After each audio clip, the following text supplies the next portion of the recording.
The garden fairy was a little startled when she saw the camera,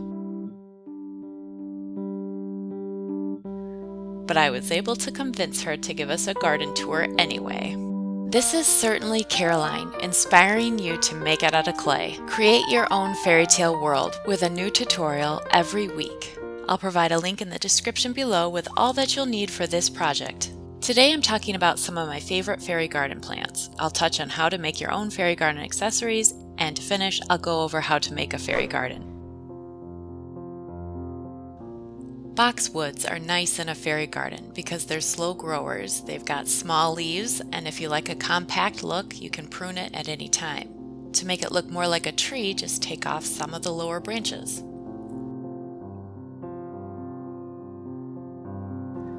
Oak leaf creeping fig is probably my favorite fairy garden plant of all time. If you put it by a little fairy house, it climbs it just like Boston ivy. I'll be sculpting a fairy garden statue in a future tutorial just to give this plant something to climb.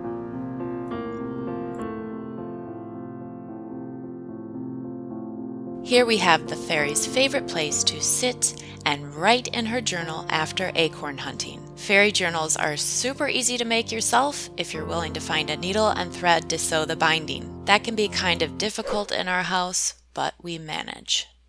Mexican heather is a profuse and constant bloomer. It has tiny purple flowers and glossy deep green leaves, and you can easily prune it to look like a little tree.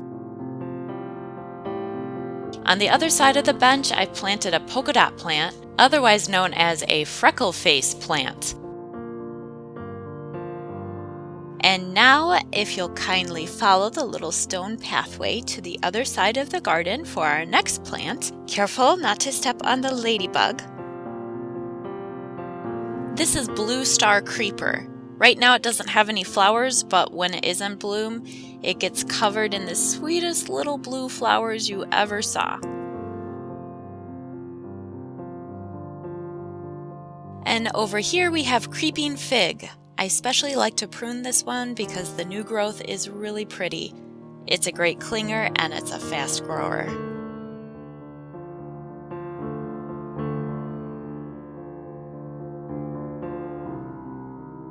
And finally, just a little clump of baby tears, another favorite fairy garden plant of mine. Again, I love the delicate compact leaves. I like using natural and found objects to make fairy garden accessories.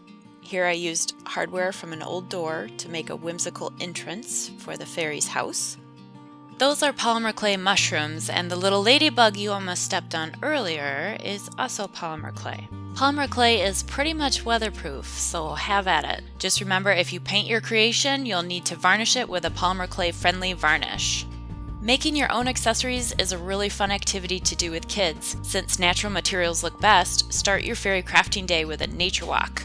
Look for twigs, acorns, dry bark, dried out pine needles, stones, or get distracted and just pick flowers.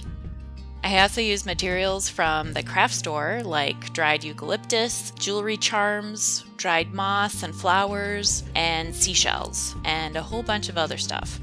Make your fairy garden accessories weather resistant by using a silicone glue, garden wire, and varnish. Do-it-yourself fairy garden in a pot.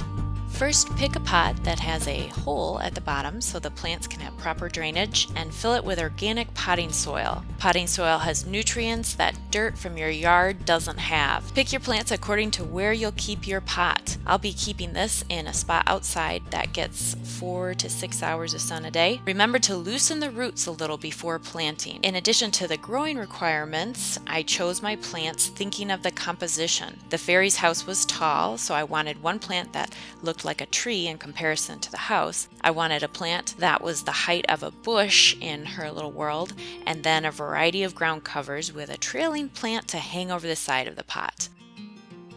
Once I got the plants arranged the way I wanted, I laid out the stone path.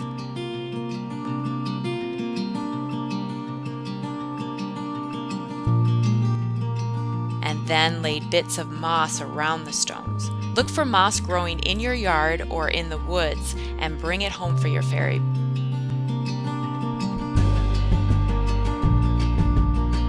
have any fairy gardening stories or suggestions or questions. We can learn a lot from each other, so let's talk fairy gardens in the comments below. And be sure to subscribe to my strange little world of Palmer Clay fairy tales if you haven't already.